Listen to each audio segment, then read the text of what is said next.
Hi guys, I'm Francois from adventurebiketroop.com.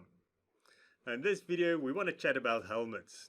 Now, after you've bought your expensive adventure bike, one of the most expensive pieces of safety gear is going to be your helmet.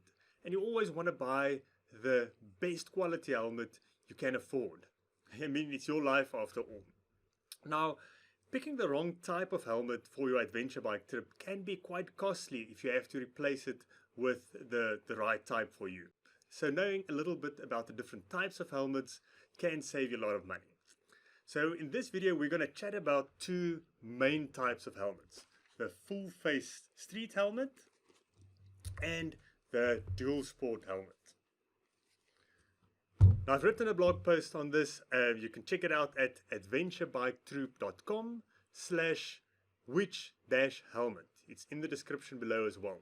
Now there I chat about a few other types of helmets as well, and I cover it more comprehensively.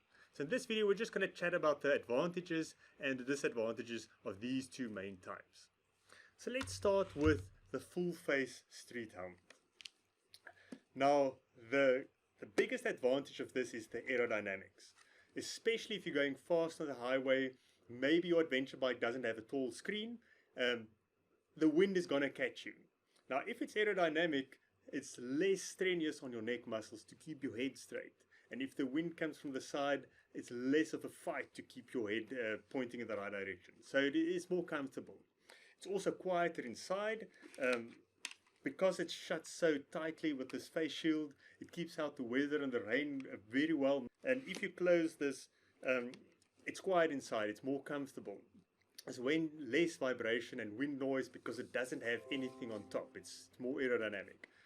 The problems with this is, the biggest problem probably is because it's quite small. You can see the space inside from your nose to the front section there is quite small. So if I put this on, it's quite a tight fit, and I can hardly fit in a finger here in the front. So it can get quite claustrophobic. Some helmet air there. If you're going slowly in the sand, you're battling your bike, say going up a rocky hill, or pushing your bike when you got stuck, it can get quite claustrophobic inside. You're going to sweat a lot, and that could fog up the face shield. Another problem is dust getting in. So if you're riding behind other riders, and the problem with this is because it's so small here, you can't use motocross goggles with this helmet. There's not enough space to fit the goggles inside.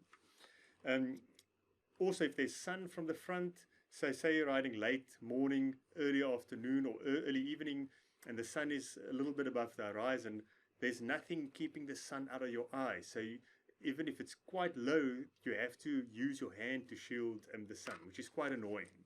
And that is the main advantage, one of the biggest advantages of the dual sport helmet, is this peak here at the top.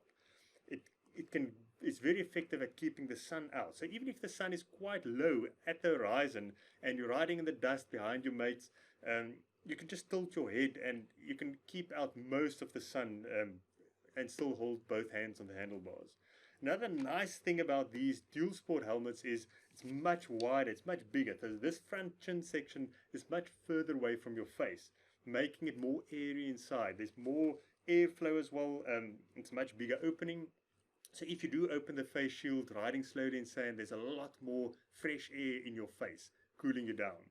So it's less tiring. You can use your motocross goggles with this. It fits nicely inside there, so it's almost the shape as a dirt bike helmet. Okay, so what is the problem with these dual sport helmets?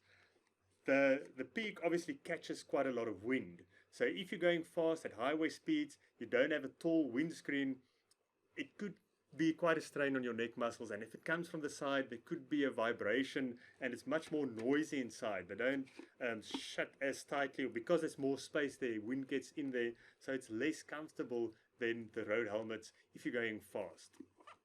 So obviously you can take the peak off, you can stash it in your bag, so that will help with the wind resistance. So if you are going to ride quite a lot of highway, hundreds of miles on the tarmac, fast rides, then a road helmet or a full face street helmet is not a bad choice. If you are going to mix it up and you're going to ride tarmac and lots of dirt road and more of the tricky stuff, a dual sport helmet probably is the best compromise. Not everyone agrees, and I actually decided on the road helmet, and I'm very happy with it. But to be honest, if I had the cash at the moment, I would probably go for a dual sport helmet next, but mine's still fine, and so I use it wherever I go in any conditions.